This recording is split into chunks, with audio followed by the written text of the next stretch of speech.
Hey guys, in this section we're going to create just a little bit of content for our, well, I shouldn't say create, we're going to copy some content to our site. Obviously, I wouldn't condone copying anything from anybody for production. Obviously, we're just doing, this isn't going to be a live site, so we can just use other articles as an example. Now, this article here at the writersgreen.com, it's on home office organization, and it's just a really well written article as far as content, keywords, title, page title, headings. So I want to use this as an example, and we can even talk about the word count. You don't want articles that are too short, obviously. You also don't want articles that are too long and drawn out. You want just the right amount of words, which is usually around 500 to 700. And that can, of course, vary depending on what you're talking about. If you're creating some kind of guide, obviously that would be a little longer. If it's too long, you could use pagination or a read more Ajax link or something like that. So we're going to grab this article, but first I want to do a little bit to our blog. We have just the default theme and content. I'm going to make this a work from home blog since we're using that article. So one thing we want to do is change the title. We want to optimize this so WordPress blog obviously isn't going to do much for us. So if we go to settings and then general, we can call this work from home, and the tagline, we'll just say work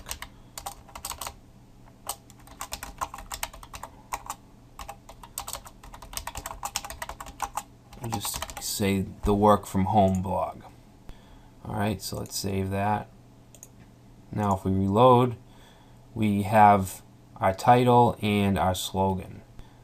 So if we look up here, you can see that the name of the article is in the page title, and then work from home, which is the name of the site, is after it.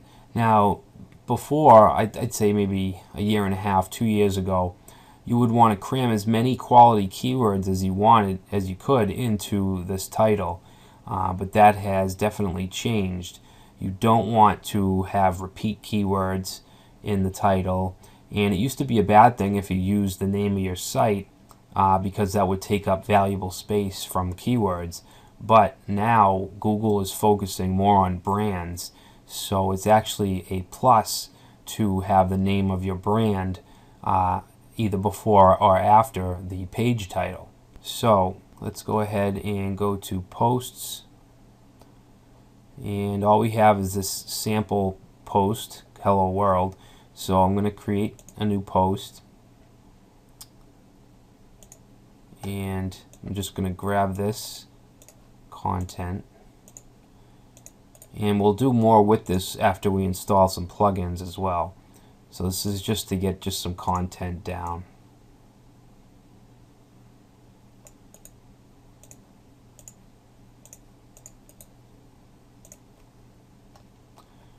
Alright, so actually let me grab an image too. I don't want to use the same image.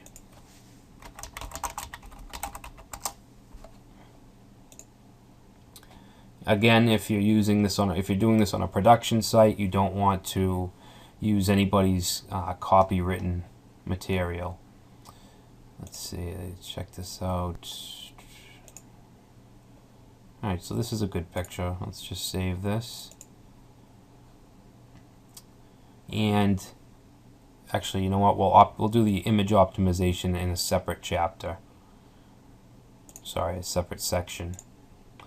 So if you're familiar with WordPress, then you know how to add an image to a post. If not, you just want to put the cursor where you want the image, click on Add Media, Upload Files, and then just browse for the image. I'm not actually sure where I save that. Oh, to my desktop.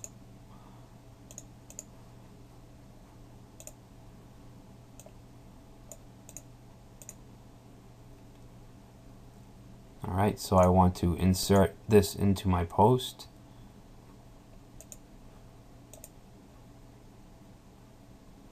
Oh, we're actually in the text editor. I want to be in visual. So let's center that image. Alright, that looks good. Now let's talk about formatting a little bit. We have the main title up here, but then we have headings for different paragraphs, different areas of the article. So we want we want this to stick out somehow. I am going to make these titles in H4 tags. So I'm just going to throw an H4 around these titles.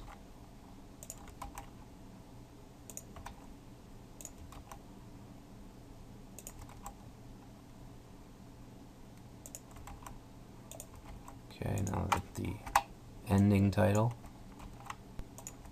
I mean ending tag, sorry. That's actually not a heading.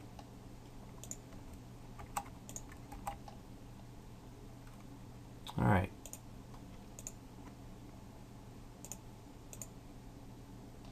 Okay, so that looks good. Let's see what we have for options here. One mistake that I've made is we didn't create any categories. So let's create a new category and we'll call it Home Office. You definitely want to use categories and tags in your posts. Let's see. I'm going to click Add New Category. Home Office. Okay, tags is another aspect of your post. So we want to use helpful tags. So obviously Home Office. Now we want to relate to content we have in our post. So let's see. Tips to cut the clutter. So we'll say Home Office clutter. We don't need too many tags. Let's see. We could say office storage.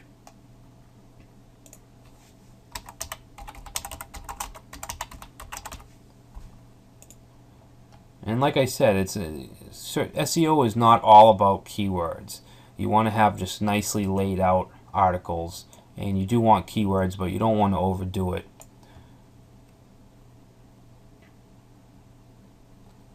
So we'll leave that for now. I don't like to have too many tags. Like you'll see that these tags all have Home Office, so you could optimize this a little bit better, but that's fine for now. The tags don't really have a huge effect in search results, if any.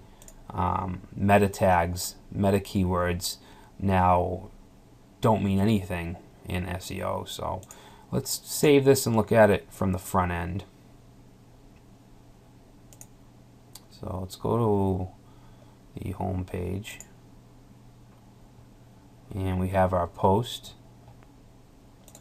So there's a good amount of keywords, Home Office being probably the main keyword, but we're also looking at words like storage, shelving, supplies, organization. These are all related. So that's what Google looks at, is it looks at the page as a whole. You don't want just to just have Home Office repeated one after another. And I know it's in all the headings here, but it's not really in the paragraphs. So there's just a good amount of keywords. And we can optimize this post further when we install some SEO plugins. But for now, it's a pretty well written post.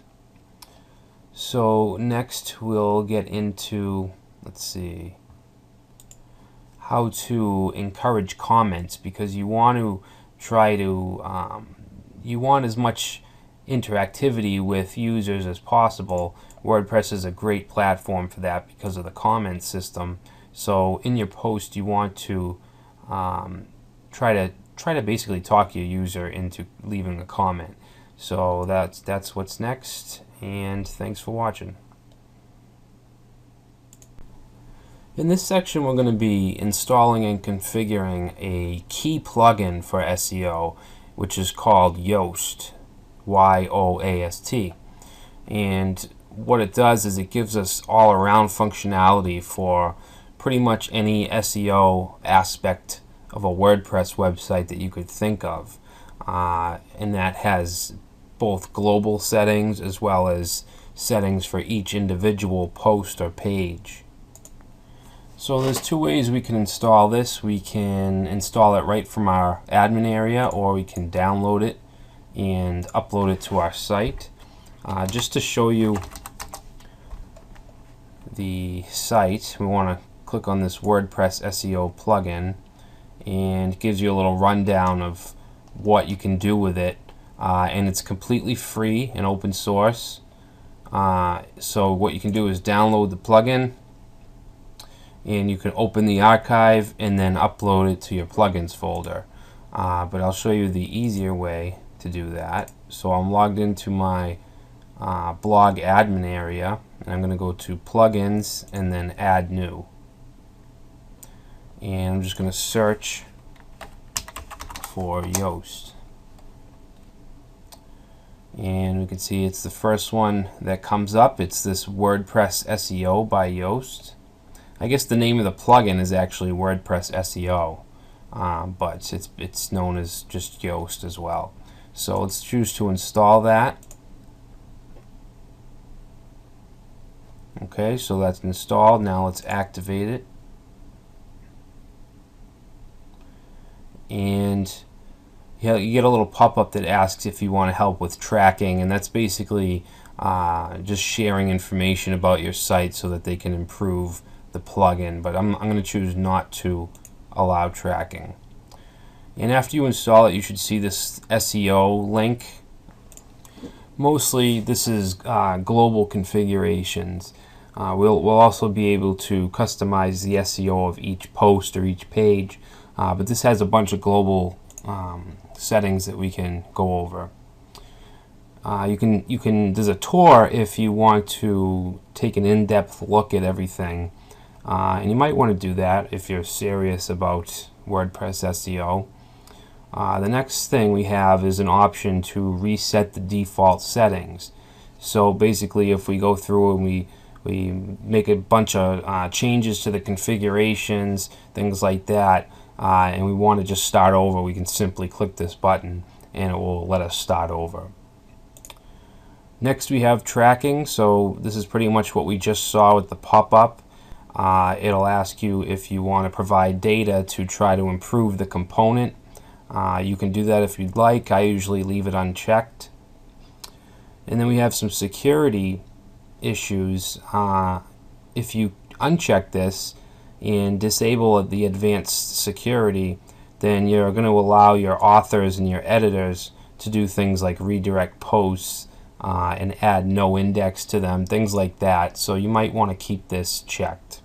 I don't really see a reason to uncheck it. And usually components or plugins like this, they have the optimal settings already configured. So you can see tracking isn't checked, security is, things like that. Down here we can actually verify our site with Google Webmaster Tools, Bing Webmaster Tools, and Alexa verification. I'm not going to do that here. We'll actually have a section on Webmaster Tools later on in the course. So next we have the titles and metas area, which we have a few tabs to go over. So the first thing, we have this title setting. And what this means is basically you can customize your titles from within WordPress, but there are some themes that if you have them installed, they will actually control the title tags themselves. So you might want to force rewrite titles. Alright, so if you're having issues with your theme and your page titles, then you might want to check this. Next we have site-wide meta settings. So let's go through these options. First we have no index subpages of archives. Okay, so basically we want to check this if we want to prevent Google from indexing additional pages of content that are already indexed. And next we have use meta keywords tag. There's even a little caption here that says, I don't know why you'd want to use meta keywords, but if you do, check this box. So basically we can choose to use the meta keywords tag, but it has no effect in search results or pretty much anything. The meta description does, because that's what the user sees, but the keywords, no one sees them, they're not really important. So these next two options I'm not really too familiar with. I know they have to do with if your site's indexed in Yahoo and DMOZ. It affects if you want to use those descriptions or not. But other than that, I'm not really sure what these are, and I just suggest leaving them alone. And then down here, these aren't too important either. We can actually choose to hide RSD links. We can check this and this, unless you have some kind of third-party application that allows you to update your WordPress website. If you don't have that, then you can check all three of those and you'll be fine. And you can also hide the RSS links if you want. Alright, so let's click on the Home tab. Now this is basically the title and the description for your home page. Now there's two types of home pages in WordPress. The default type of home page is basically just your posts. It's your most recent blog posts. And if you have that, then you might want to have a dynamic page title that changes depending on the posts. So you would keep something like this, which is called a template. It'll show the site name, the page, the separator, and then the description. And the other type of home page is just a static page, a welcome page or something like that. In that case, you could get rid of this and just type in whatever, my home title. You could do just a custom static text, and you would use text for the description as well. So next we have post types, and basically this is exactly what I just said, except it's not for the home page, it's for post pages. Well, this is for posts, then we have an area for pages. Okay, so WordPress has posts and pages, and then for media we can utilize this as well. So we can use a template, which is what I would obviously suggest, because you don't want a static page title for every post. You want to utilize the page title for SEO. It's actually probably the most important on-site aspect of SEO. You can also choose to not index or follow posts or pages or media. Authorship, you can choose not to show the rel attribute, and then the date and the snippet preview, you can choose if you want to show that, and you can choose if you want to hide the SEO meta box. Alright, so taxonomy is pretty much same thing, except we're dealing with categories and tags. So these will be category pages. So that I would probably just leave these templates the way they are. And then other, we have author archives, date archives, special pages, things like that. So those things really aren't important in most cases. So the next tab we have is the social tab. So we'll click on that, and this is all to do with social network integration with Facebook, Twitter, and Google+. The first option you want to keep checked, it's to add Open Graph metadata, which will go in the head section of your website. And you can either add a Facebook user as an admin, or if you have a certain app, you could actually add the app. So let's click on Add Facebook Admin, and I'm going to use my Eduonix Facebook account. And you'll get this pop-up, which we need to confirm. And let's see, we'll click on Save Changes. Alright, so now we have a Facebook admin. sorry about that, attached to our WordPress site. And we can add others if we want as well. So Facebook page URL, we can also add our Facebook page URL. So let's go ahead and do that. We have our Eduonix page.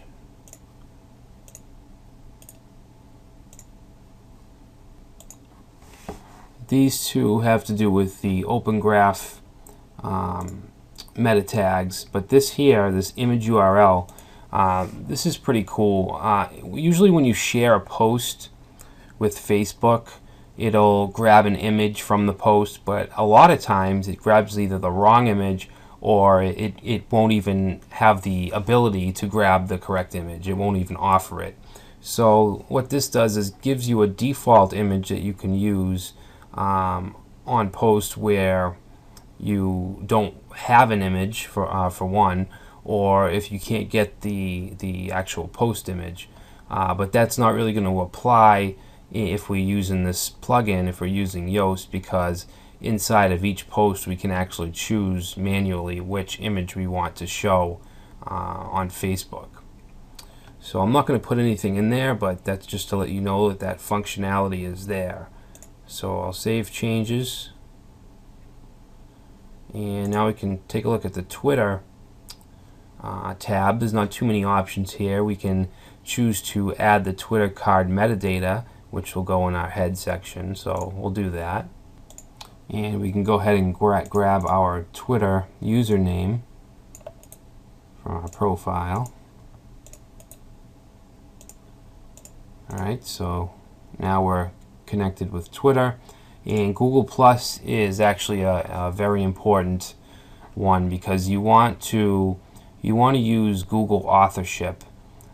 You want, when a post from your blog comes up in the search results, to have your picture next to it. And let's just take a look at an example of that. I'll just say WordPress blog, and let's see, for instance, this here, this guy has his image through Google authorship. This one does as well, and they just stick out as opposed to one without an image. Okay, so we'll be talking about that more later, and you can do that. There's many different ways to do that, and this is just one of them. So I'm just going to set the author to myself, which is the only account on this site. And as a page, we can actually put a Google Plus page. So I'm going to grab the Eduonix page and throw that in there. Alright, so we'll save that. Alright, so that's it for social. Next we have sitemaps, and we're going to be going over sitemaps later on. We're actually going to just create our own XML sitemaps. So what I'm going to do is actually uncheck this sitemap option, just so I can show you how to create one later. Permalinks, let's see, we want to strip out the category name from the permalinks. You may want to keep it, but I like to have only the post name, so I want to take that out. Let's see what else. Here we can stop, we can redirect attachment URLs. So a lot of times you'll have an image or video or some type of media on your site that'll have its own URL, which you don't really need. So we can choose to redirect those media URLs to a page, to the actual post.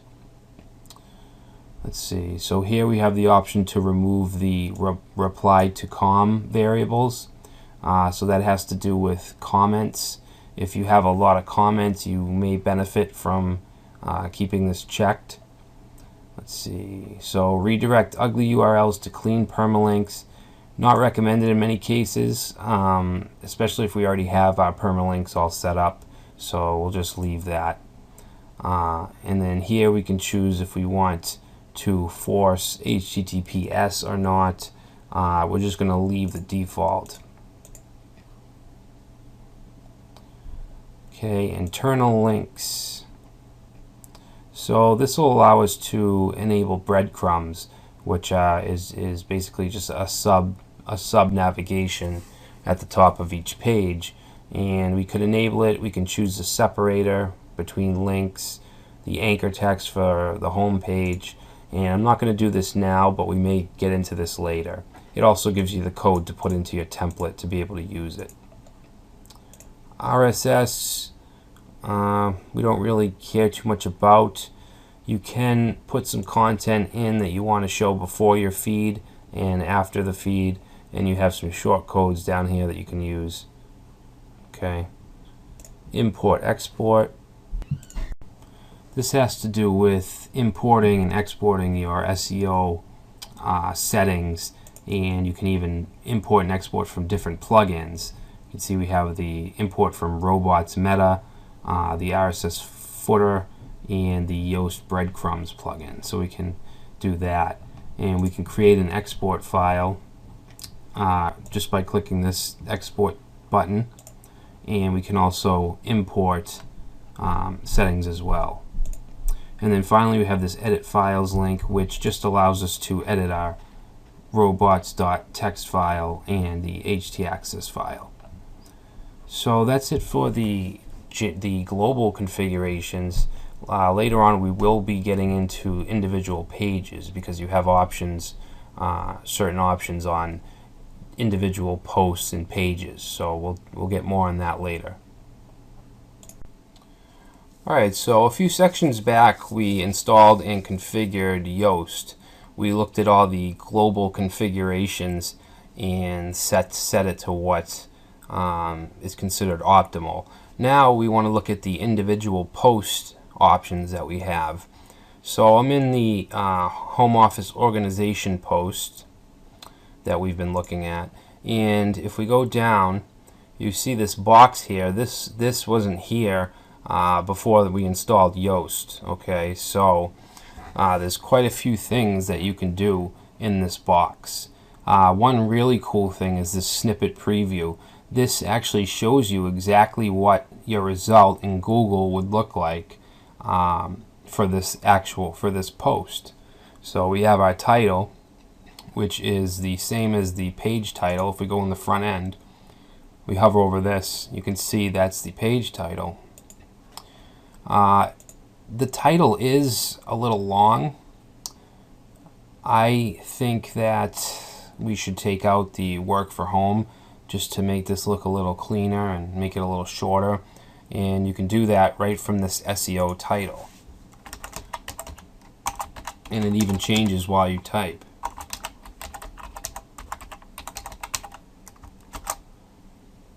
And I would actually probably rather write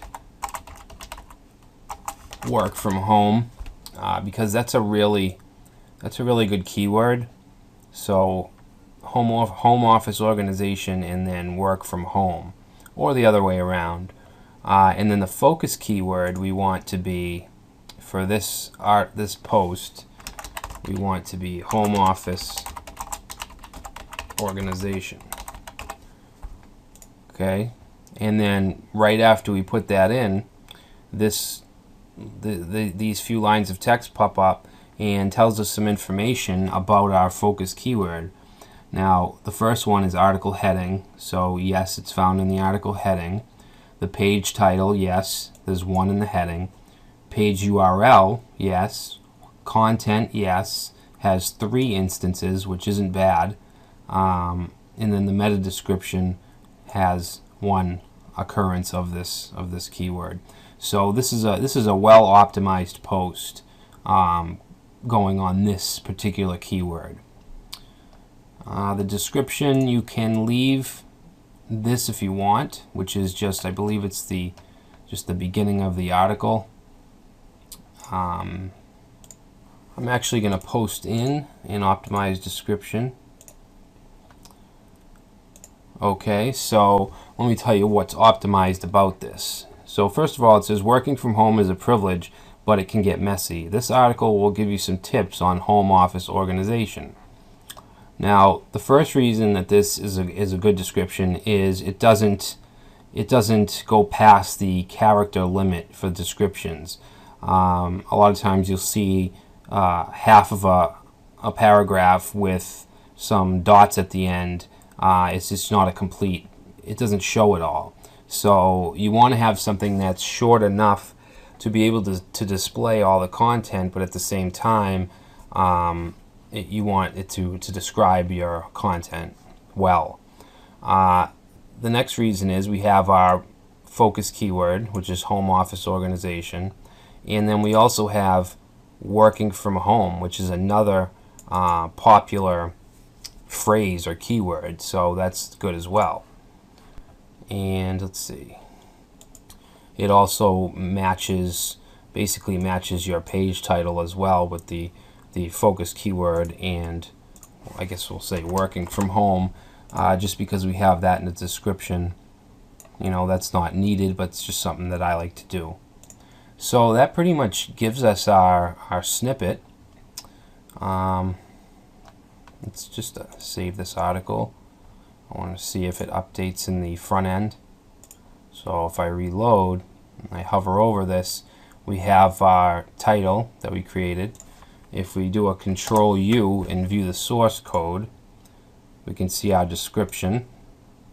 Okay, and that's pretty much it. We don't have any meta keywords, but they're really not important. They're not used for anything, so I wouldn't worry about that. So let's see what else we have here.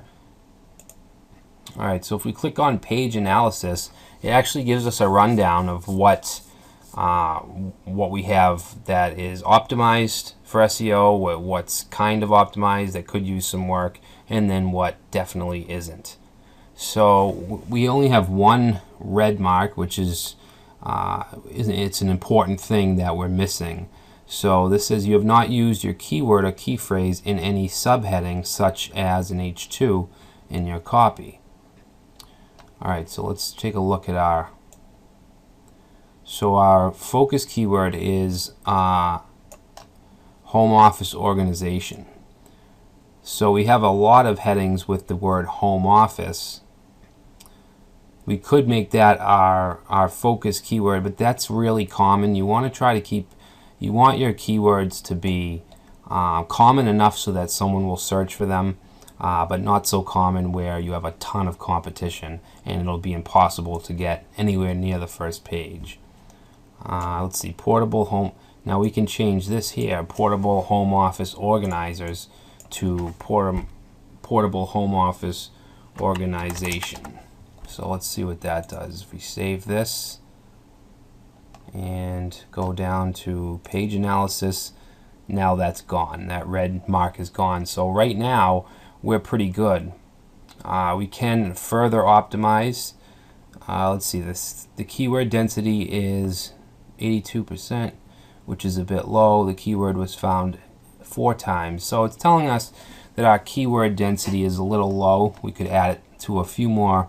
We could add it 1 or 2 more times to make it a little more optimized. Now we have when you work from home, office organization sometimes falls to the bottom of the. Let's see. Get rid of clutter and have better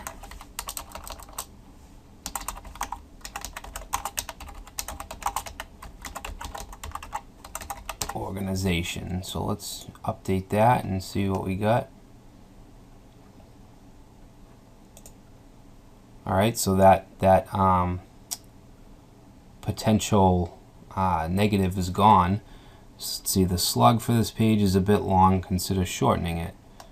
I'm not going to pay attention to that one. The images on this page do not have alt tags containing your keyword. That's an important one, and it's important really because it's so easy to do. So we just want to add an alt tag. So let's edit this image, and alternative text just says home 2. So let's say home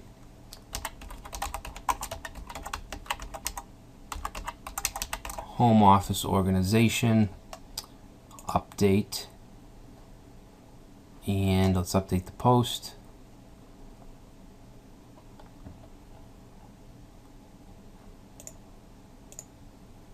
Okay, so the copy score is 6.5 and the flash reading is just. Alright, so the copy score is 65, which isn't too bad, so I'm going to leave that. This page has one outbound link, all no followed. Okay, so let's get rid of the no follow link. Actually, let's just get rid of that whole line that we created last section.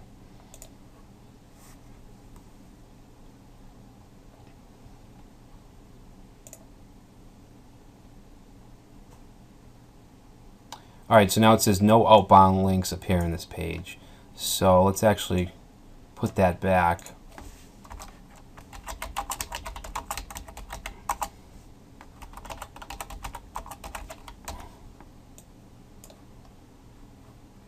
Obviously, you're going to write some posts that don't have outbound links, and that's fine. I'm just trying to get this as optimized as possible. So I'm going to leave the no follow attribute.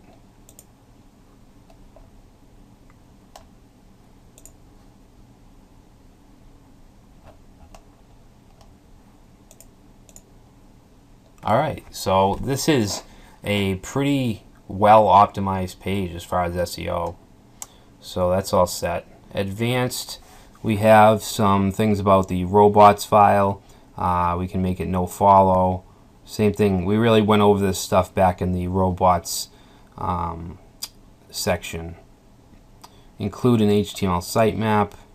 We'll leave that to auto detect. Social, now again, we saw some of this in the global configurations of Yoast. We can have our own Facebook description if we want to post this post, and we can even upload the image that we want to be used. And we can also change our Google Plus description. All right, so there's some really helpful options with this SEO plugin. There's really not much more that you can do to a site to optimize it. So that's a highly optimized WordPress blog post. Another important aspect of on-site SEO is heading tags, and this isn't just for WordPress. This is for just any web page in general. You should make good use of heading tags. If you don't know HTML, there's 6 different tags we can use for a heading, and that's H1 through H6. H1 being the biggest, H6 being the smallest. And search engines actually look at heading tags just to get an idea of what your main focus of the post is about. This article that we have is pretty well, the headings are optimized pretty well. We have the H1 heading, which is the post name. And a lot of times you'll do the H1 tag, which will match the page title or come pretty close, because these two things will let Google or other search engines indicate what the post is actually about. So you want to have an H1 tag. You only want to have one H1 tag in a post. You don't want more, and you also don't want to stuff the H1 tag with multiple keywords if it doesn't really make sense. This heading makes sense. It has the home office organization and then tips to cut the clutter, and these are just clever ways to implement keywords in the heading without being stuffed or repeating the keywords. Under that, we have what our H2 tag, I think they're H2. Let me just check real quick what these are. Okay, so these are H4 tags. I would suggest using, you can see there's a lot of these. If it's a top level heading, I'd suggest using an H2 or an H3 tag. And then if you need to have subheadings underneath, then use the H4, H5, and H6. So let's go ahead and go into that post in the back end. And let's see, I'm going to use the text view so we can see the headings, and you can see we have H4. I'm going to change these. I'm going to change these to H3s. So we'll search for all the H4s.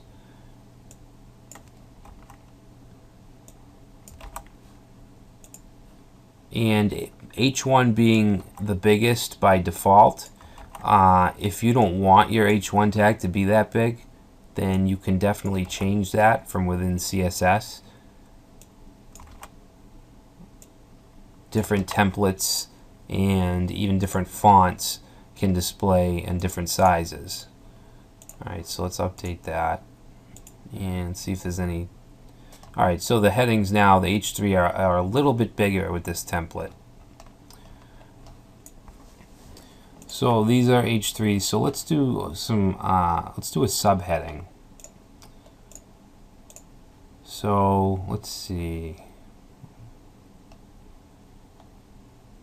So under this inexpensive home office shelving, after the paragraph content, I'm going to put another heading.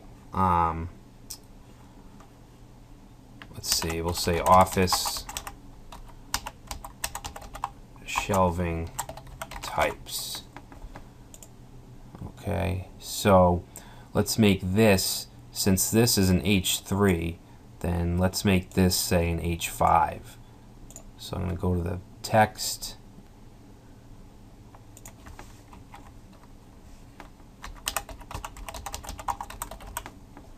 Alright, so I'm going to wrap this in an H5 tag.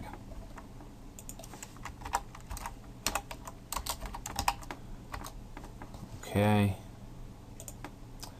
And as far as the content under it, we'll just say metal shelf, wood shelf, and plastic shelf. And we'll make those list items. Alright.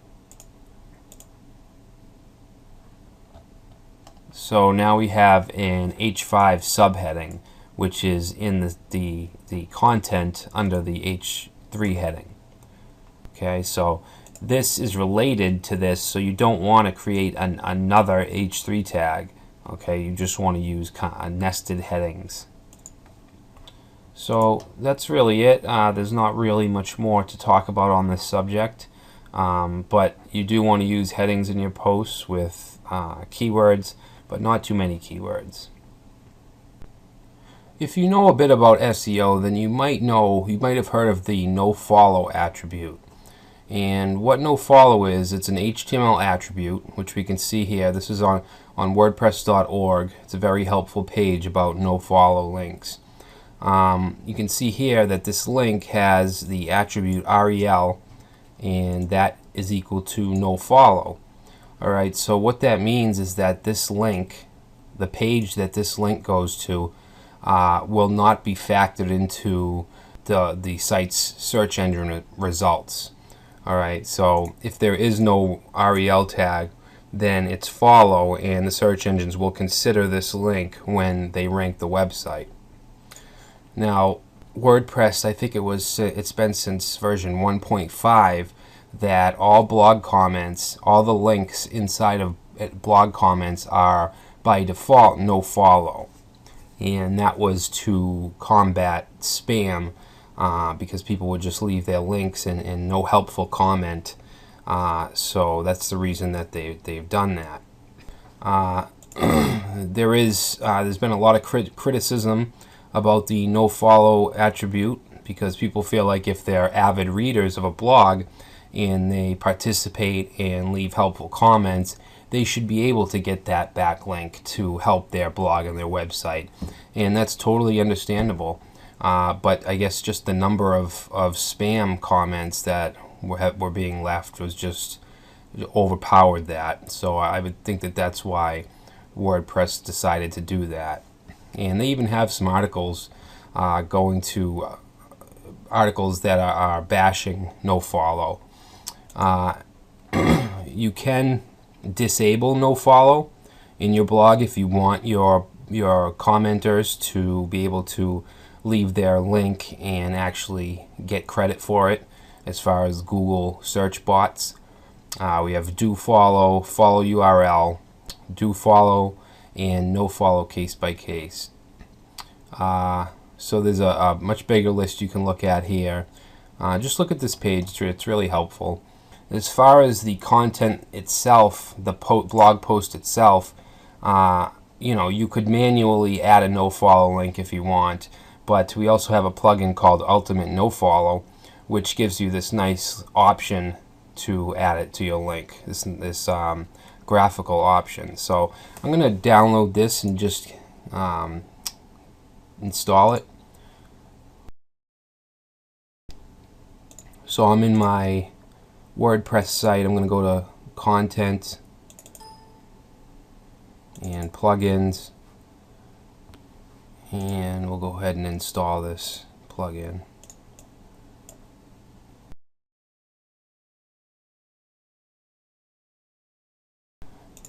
You know what, we'll just look for it from in the back end. So I'm going to go to Plugins and add new. We'll search for Ultimate Nofollow. Okay, here it is. Okay, activate. Now, if we go to settings, we get this nofollow option, and we're going to say nofollow all links and comments. So this is where we can disable the nofollow in the comments. So let's just give that a try. Nofollow all blog roll links. Okay, so this will override individual selections. We're not going to touch that. So what I want to do now is see if we can actually use this plugin inside of the post view. Alright, I've never used this plugin, so bear with me. Let's see, let's create a link.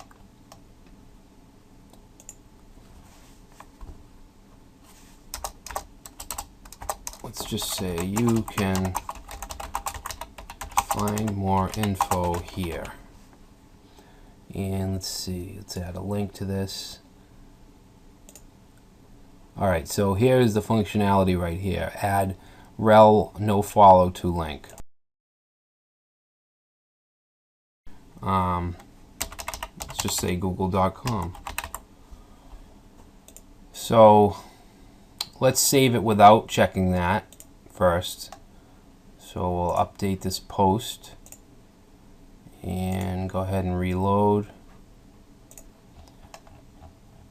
So there's our link. Now if we use Google Tools, we can check this out.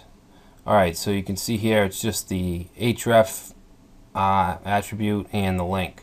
So let's check the nofollow checkbox and update that. Update.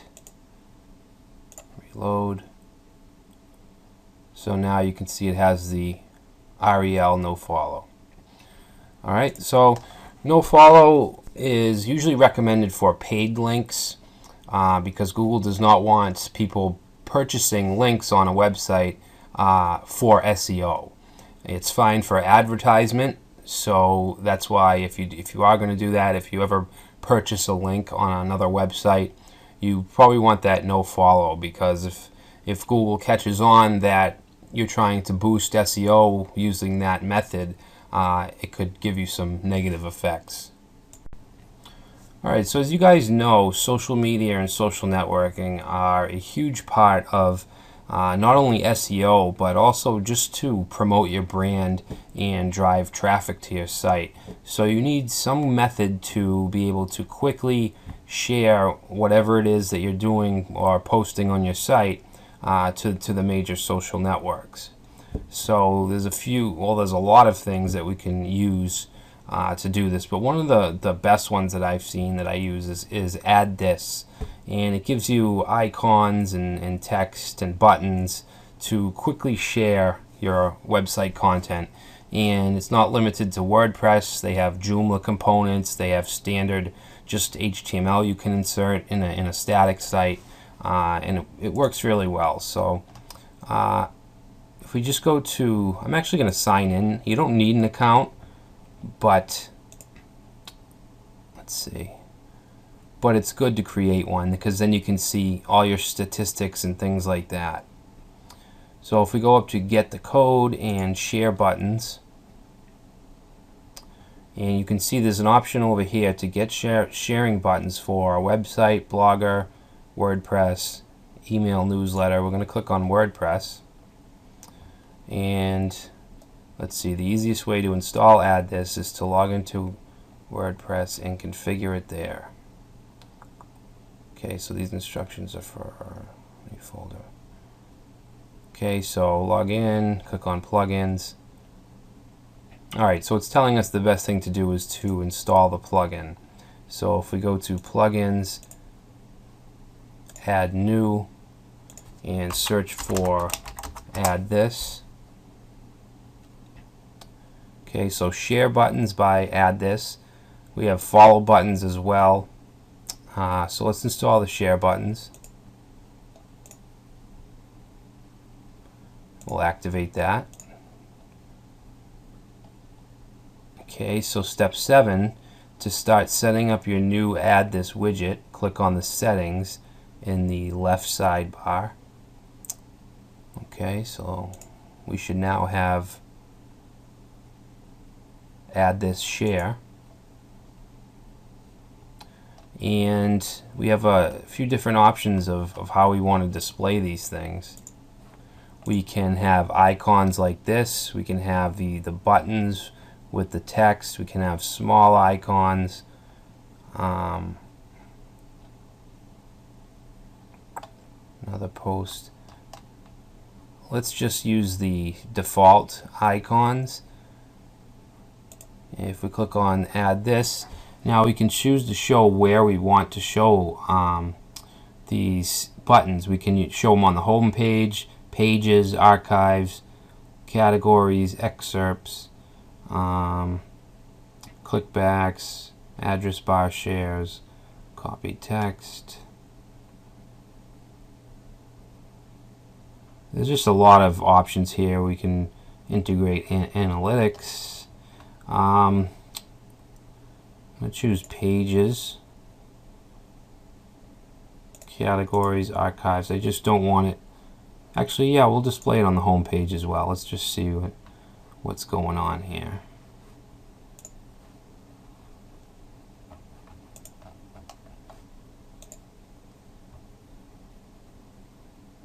Okay.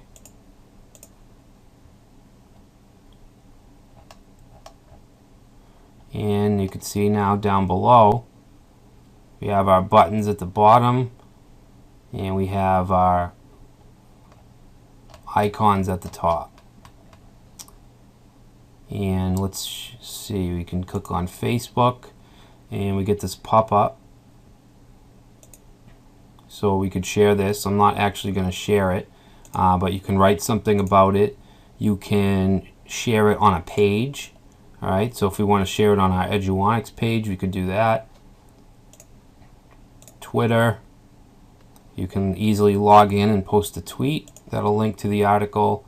Pinterest, and then if you go hover over the plus button, you can see there's over 300 of these that we can share this on. This is extreme visibility.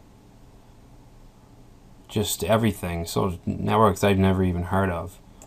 So this is a really important part of having a WordPress site if you're looking to drive traffic to your not only your website but your brand and business as well. Alright, so if you're serious about your blog or website, then you want to track your visitors. You want to see who is visiting your website, what they're clicking on, what they're reading. things like that. So we're going to go through and just register the site with Google Analytics so that we can view that information. So what you need to do, first of all, if you don't have a Google account, create one. Most of you probably do. If you use Gmail or AdSense, I believe you can just use the same login for analytics. So just go ahead and create the account. Then you'll see an area like this. I have just my sample websites and stuff like that in this account. So what we want to do is add a new site. So if we click on admin, and I already have a few accounts with quite a few domains on here, but what you want to do is click on create new account, and you can choose if it's a website or a mobile app. As far as features, by default Universal Analytics is selected, so I guess you would just keep that. That's fine. Just shows you all the different features. Alright, so accounts are the topmost level organization and contain one or more tracking IDs. Alright, so my account name I'm going to call Tech Guy Staging. Website name, same, and then the URL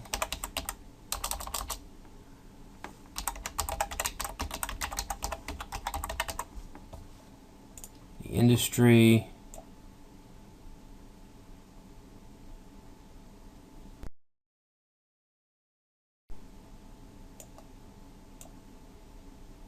internet and telecom. I am on the East Coast. Data sharing settings, so you can choose to share data with other Google products and stuff. I'm just going to leave that checked, and then we can get our tracking ID. Okay, so we need to accept that. Alright, so this is our tracking ID, this UA and then these numbers. So there's different ways you can implement the ID. You can simply paste it into your template code, or you could use a plugin. So let's see what kind of plugins are available to us.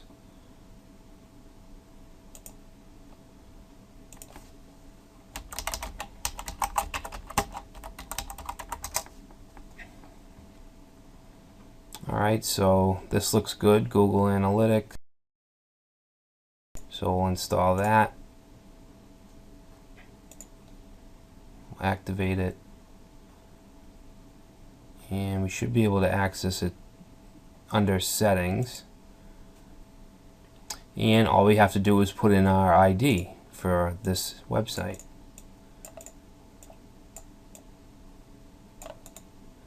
And this is easier than having to put this code into the actual file.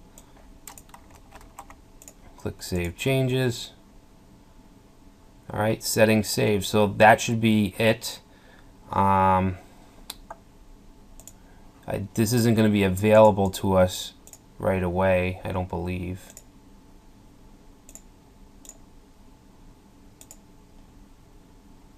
Let's see. Alright, so this is where we would view our visits. Obviously I have no visits or anything. This isn't even a production domain, but you can see the visits, unique visitors, page views, page visits, demographics. You can see which operating system and which platforms your visitors are using. There's real-time reports. Then you can see your audience, like I said, demographics, interests, let's see, behavior, and then under acquisition, you can see where these users are coming from. If they're coming from search engines or referrals, you can see all the referrals. Let's see, keywords. You can see which keywords were searched, and that's how they found your site. You can view the organic search results, keywords, and also paid keywords, which is like AdWords and things like that. cost analysis. You can integrate with your AdWords account, social. There's just a whole bunch of things here. Search engine optimization help. So queries, landing pages, conversations. I've never even gotten to this stuff here. But yeah, the most important thing is to see how many visitors, where they're coming from, and what they're clicking on your site. Alright, so in the last section we set up Google Analytics. You also want to have Google Webmaster Tools set up. So with your Google account, you want to go to google.com/webmasters/tools, and this will be your interface for Webmaster Tools. And you can see I have a bunch of sites here already.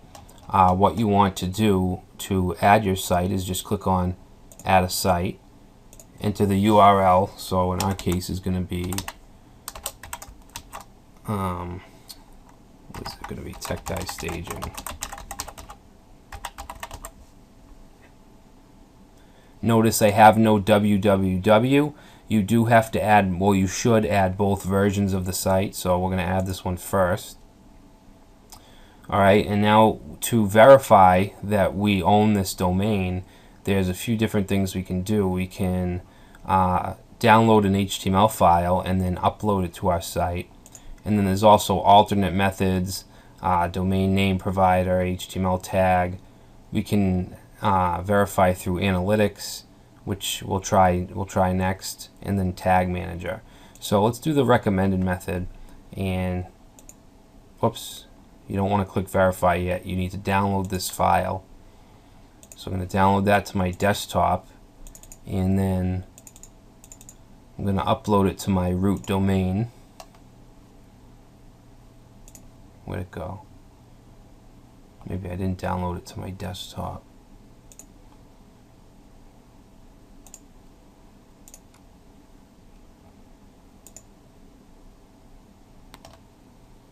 Where did it go?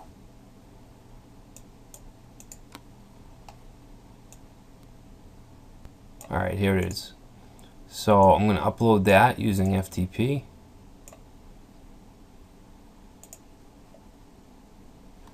Okay, so now I'm going to, you can click here to confirm that the file's there. Let's do that. It's there. So now let's click verify. Alright, so now techguystaging.com is now linked to this Webmaster Tools account. We also want to add the www version, or www version. So add a site.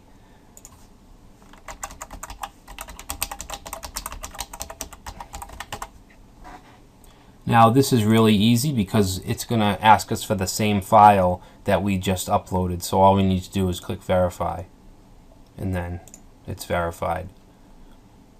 Alright, so let's see. If we go to Webmaster Tools, our dashboard, we can see all the sites. Let's find Tech Guy Staging, which is right here. Now you need to make a decision, if you haven't already, which version you want to use. If you want to use the www or just the Tech Guy Staging, or whatever your domain. I am going to choose to use just the Tech Guy Staging, and we've already set that up in WordPress, but we want to set that up here as well. So if we click on Manage Site, actually let's click on the link, and I believe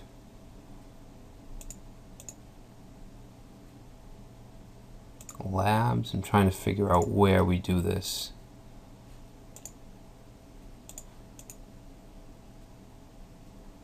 Let's see. Site settings. Yeah, site settings. So if you can see, preferred domain, the default is not to set a preferred domain. Since we want the non-www version, I'm going to click here. In this crawl rate, you just want to leave at let Google optimize, unless you really know what you're doing. So I'm going to save this, and you can choose to target certain users at certain areas as well. I'm not going to do that though. So we did it to the non-WW version. Now let's go back, and we want to click on right here. I'm going to do the same thing under site settings. Okay, so it automatically sets it on both then. Alright, so you only have to worry about doing that once. Let's see, so what else can we do here? If we go to site dashboard, it's going to tell us if we have any crawl errors. It's going to tell us the search queries, what's coming up as far as our results and stuff. Sitemaps, you can submit a sitemap, which we will do. I guess we'll do that in the next section. Search appearance, structured data. We don't have any structured data. There's not really much we can do here.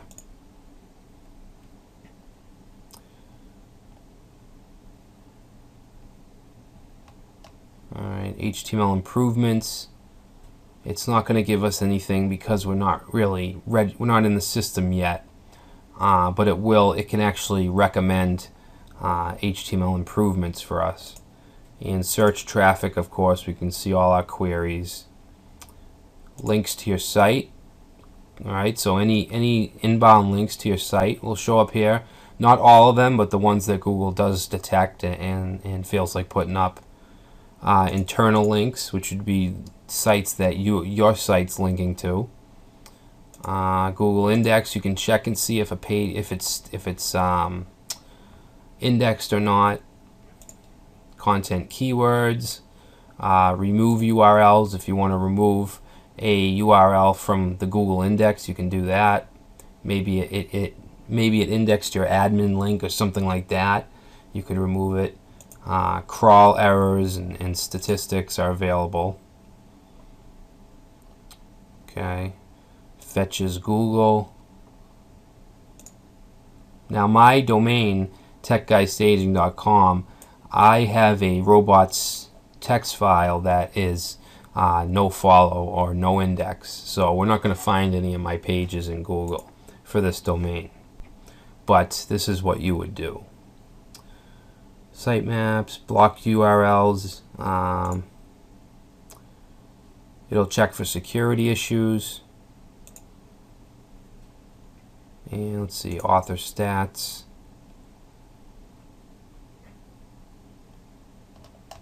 Alright, so there's a lot you can do. I definitely suggest going through with a fine-tooth comb and seeing what you can do to better optimize your site as far as Webmaster Tools goes.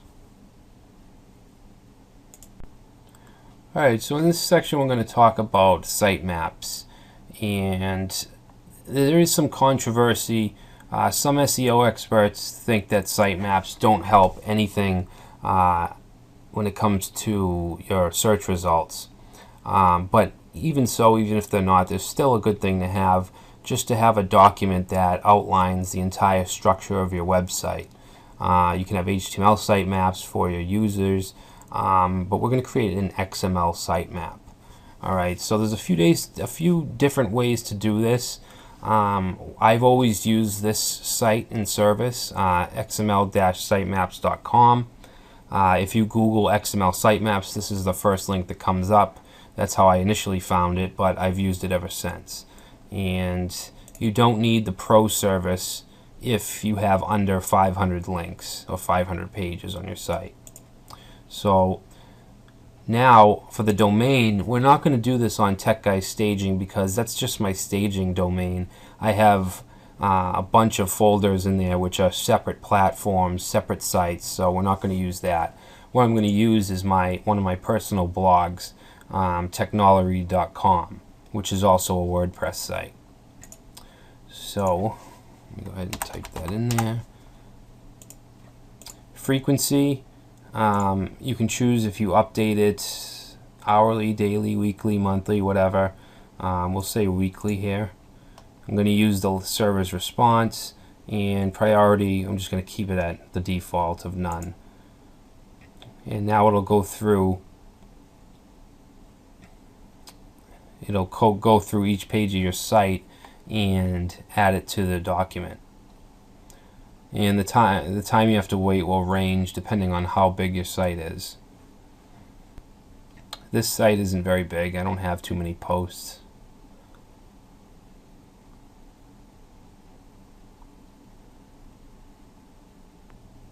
Alright, so I just paused it and waited for it to load. So after it's done, you'll get some options to download. You want to download the uncompressed XML sitemap. So I'm going to save this to my desktop. And let's see, it's open it up, take a look. Alright, so it looks like any XML sitemap does. Has our links. Here's the home page, the post category pages, pretty much every single page that's on the website. Alright, so that's the sitemap, that's the XML sitemap, and what I want to do is just upload it to the root directory. So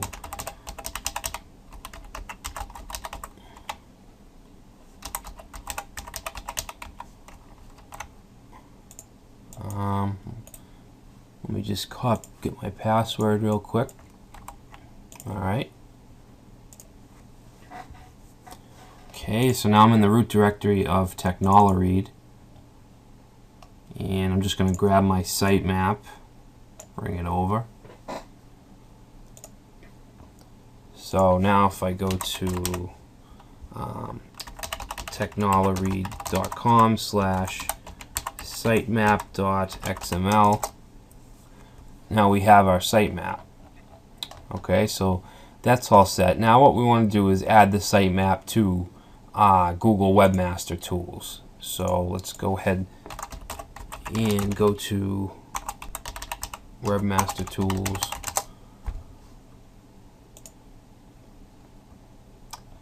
Alright, so I think I have this site already put in here somewhere. Yeah. Alright, so I have Taxonomy. I think I chose to use the www version. So I'm going to just click on that. And let's see. Google Index, where is it? Site links.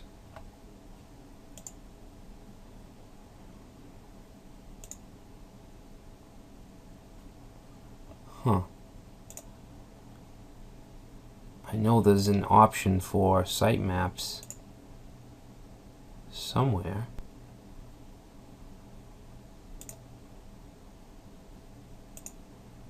Alright, so it's under crawl, sitemaps.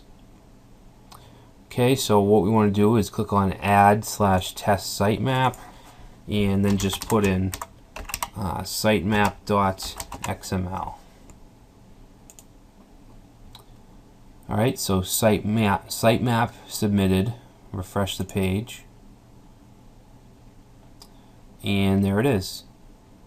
Alright, so it hasn't really been processed yet, so it'll take a while. It might take a day or two to do that. But that's how you create a sitemap and upload it to Webmaster Tools. Another way to drive traffic to a WordPress website is through community and social networking, social sharing. And WordPress offers a really nice comment system right out of the box. And you can configure it in different ways. You can have it so registered users, they have to register to comment. You can add a CAPTCHA. You can have it just open and let anybody comment. You can moderate comments if you want. So there's a lot of different things, but you definitely want to try to encourage comments in your posts. And there's a few different ways to do that. This is just the default template on our WordPress installation, and I'm on a post page. And if we scroll down to the bottom, I'm actually logged in right now, so I can just add my comment. but there's a good chance that most of your users won't create an account, won't go through the steps to create an account. So you might want to allow non-registered users to comment. So let's log out, and we're going to take a look at how comments actually work. So this is the post page, and now that I'm logged out, I get these three fields: name, email, website. And how it's set up by default, how this site's set up, is anybody can leave a comment. You don't have to be registered, but comments need to be moderated. So let's just go ahead and add a quick comment here. We'll say John Doe, and say jdoe@gmail, website. Alright, so you want to leave, you don't want users spamming. By default, I think the post has to be a certain length, the comments. So I'm just going to type in anything.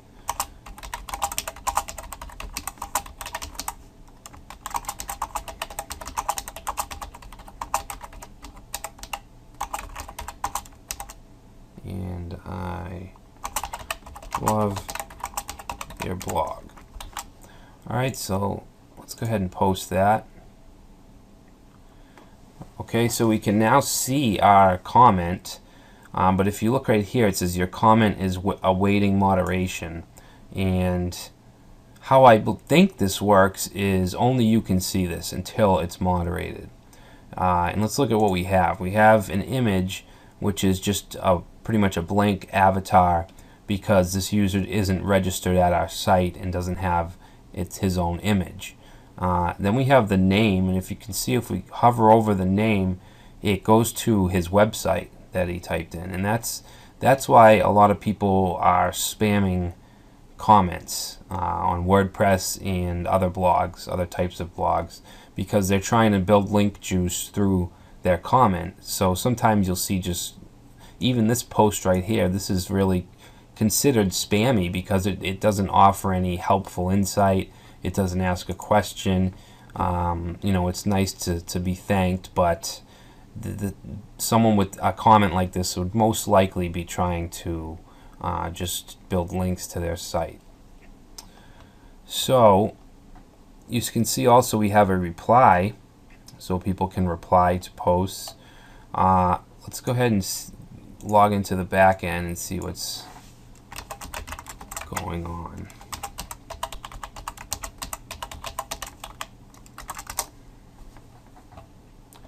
So in the comments section, we can see all the info on the user, even their IP address. And we can do a few things here. We can unapprove, which will make it so that it won't show up on the front end. We can approve it, which will allow it to show on the front end. We can mark it as spam, or we can move it to the trash. Now, mark it as spam.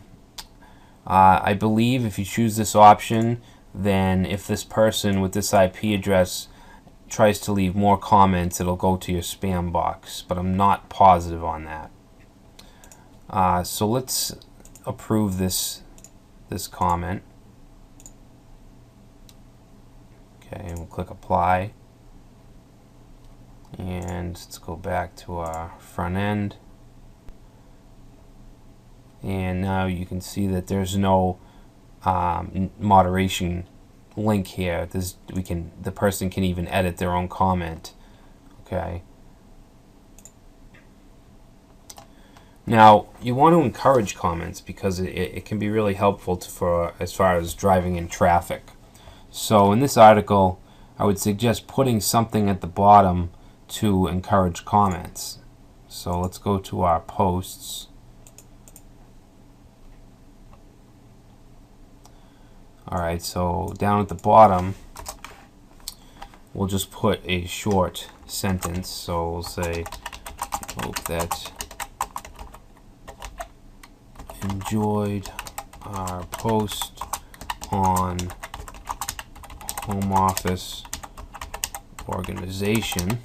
Okay, so it's good to remind them what they're actually reading. All right, so that'll be fresh in their head before they comment.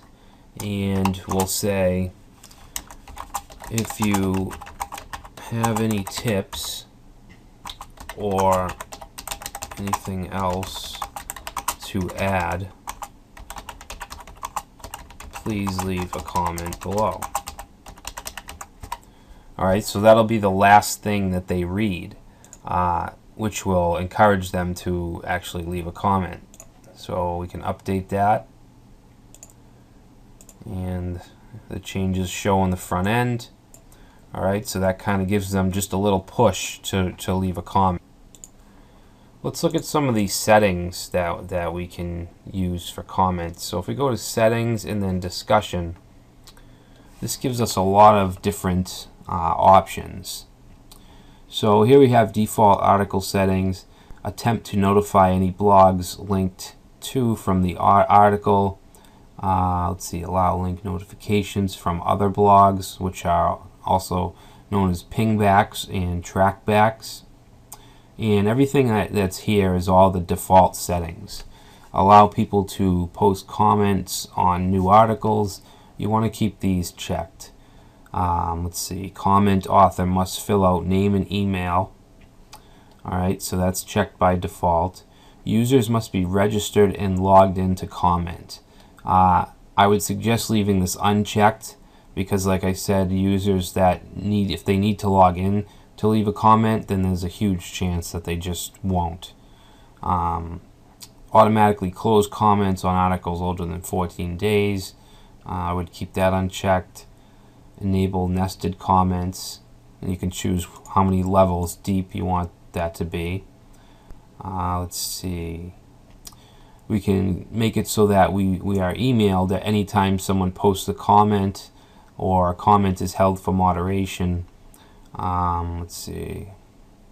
Comments must be manually approved. Comment author must have a previously approved comment. Okay, comment moderation. Hold a comment in the queue if it contains 2 or more links. And then down here we have a comment blacklist. We can add different things like names, links, email addresses, and IP addresses to actually blacklist those users from using comments. And then we have the avatars option. The default avatar, you can choose from any of these. You might want just a nicer image than this blank avatar. So those are the options that come with the WordPress core system. Obviously there are other plugins that you can use to extend the functionality of the comment system. But how it is set up, I would just suggest keeping it like that. I wouldn't suggest using a CAPTCHA or any kind of text verification, because that really drives users away or to not comment. But you want to make sure you have a Kismet or something else that can fight comment spam. So I want to touch on what we've been talking about as far as content and keywords. And I want to talk about keyword placement, because there's a lot of different places you can include keywords on your site without stuffing them. So we're going to look at this post that we've been working with throughout this course and just take a look at where keywords can be placed. And starting from the top, the first and foremost, the most important place is the title. Alright, Google puts a lot of weight into the title because that one line is supposed to describe the whole page strategically. So you really want to focus on putting your top keyword in your title, and you don't want to make it too long, you don't want to make it too short, you don't want to repeat words, things like that. Next, on this particular site, we have this heading, this header area, where we have text here and then we have a slogan here. So if we were to keep this site like this, then we could utilize keywords here like we are: work from home, work for the work from home blog. but most sites will have an image for a logo. So this isn't very common, but you can use this if you want. H1 tags are probably the second most important place for keywords, and a lot of times the H1 tag will match the title or be close to it. And not only for search engine reasons, but the H1 tag is what the user sees first, so it should really encapsulate them and tell them what they're about to read. So next would be subheadings, or H2, H3, H4. Those are important as well. You want to have the different sections of your post to have headings, and of course you don't want to use H1 headings. You only want one H1 heading. So here we have, these are all H3s, and this is an H4 because it's basically part of this section. A post that has no headings, it's all text, is ugly looking, and it's not very informative. It doesn't attract the user. It's basically like like the page of a book. So you want to have headings. And next we have the actual copy, the content, where you should be utilizing keywords, but not too much. You don't want to overdo it. You don't want to stuff your paragraphs with keywords. You want to have quality content as a whole, not just specific keywords. All right. So other places for keywords might be the footer. Maybe some links in the footer that link to a page that's relevant to the text of the link. So those are pretty much the places that you can utilize keywords. I want to show you this tool real quick, which tells you your keyword density and things like that. So I'm actually going to take this link and paste it in here. And it says pay special attention to the following keyword. So ours is home office organization. Okay, let's do this code YIU.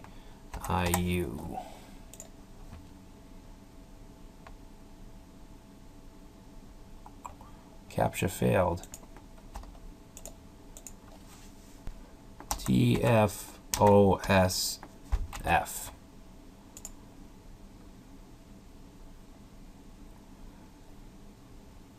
Alright, so this page looks like it's optimized for home office organization, okay, which is 17.3 density. That's not bad. Home office, home, office organization, office organization. So these are all words that are relevant to our post. You can see home office appeared the most. Home office organization is right behind it. So overall, it's optimized pretty well. It's found one time in 6 title words, one time in 22 meta description words, 3 times in 70 headings words. All right, so that's the headings that we have on the page. Alt tags, that's good. Not found in image file names, so we could further optimize it and add the keyword to the image file name itself.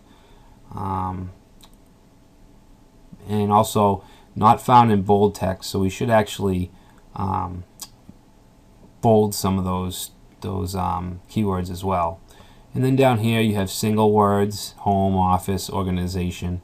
So our actual keyword is the top 3 singular words. Phrases, home office, office organization. This is 2 character phrases. 3 word phrases. Home office organization is at the top. So our post is really it's optimized pretty well. So I just wanted to show you guys this tool. It's really helpful. You might want to use it in some of your projects. So Google used to have a keyword tool. It was actually called the Google AdWords keyword tool, and it allowed you to type in keywords and phrases and it would show you what the competition is like, how many results per month or per day or whatever, and you could target exact phrases and keywords, or kind of a general, just having them in a general area as far as keywords and phrases. But that is now gone, and the keyword planner has replaced that tool. This is actually the keyword tool and the traffic estimator that Google had. They're both put together for the keyword planner. So you might want to go over this page, this adwords.google.com/keyword tool, and read a little bit about it, and then next steps, learn how to use the keyword planner. Let's see. There's videos you can watch. Let me see if I'm going to find a link to it. So I guess you have to create a campaign.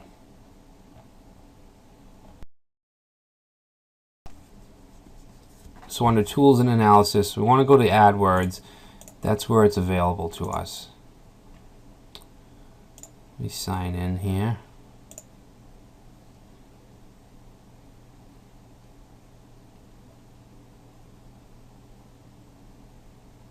Okay, so we want to go to Tools and Analysis and Keyword Planner. And in all honesty, I really liked the AdWords keyword tool, and I don't like that they did this, but it's just something we're going to have to live with. So what would you like to do? We can search for a new keyword and add group ideas. We can get search volume for a list of keywords or group them into ad groups. We can get traffic estimates for a list of keywords, and we can multiply keyword lists to get new keyword ideas. Alright, so let's search for new keyword and ad group ideas. So enter one or more of the following: your product or service. So I want to use our sample site that we have. So let's just say home office organization, and we want to put our page in. Actually, we want the home page.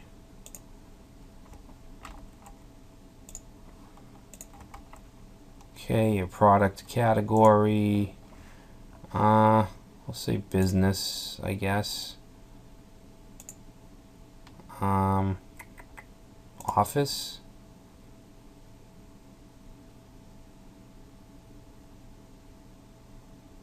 These look like all office supplies.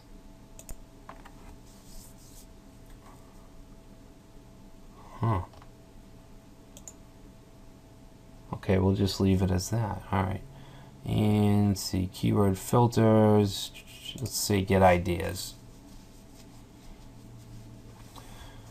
Okay, so let's see, add group ideas. Keywords like office design, desk home. You see, I don't really like this. This is more like creating an AdWords campaign, which I don't really want to get into. But right here is actually a lot of different useful keywords. Home office furniture, organizing home office design. So you can see this is pretty helpful as far as finding keywords. I just don't like getting into the AdWords part of it. I just would rather use it as a tool, much like how it used to be. So let's see, let's go back.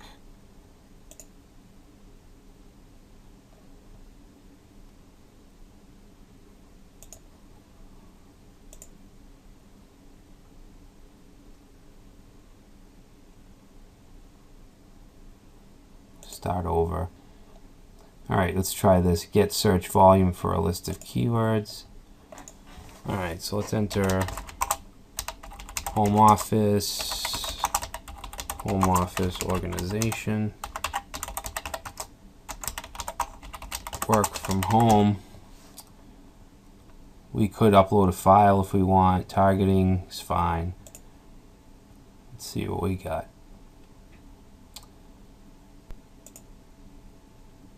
Okay, so this is really helpful. Work from home has the average monthly searches are 90,500. The competition, it tells us, is high. So this is AdWords related, but you can look and see how many times this is actually searched for per month. Home office, 12,100. High competition. So these all have high competition. Let's try some other stuff. Let's try computer repair, web design.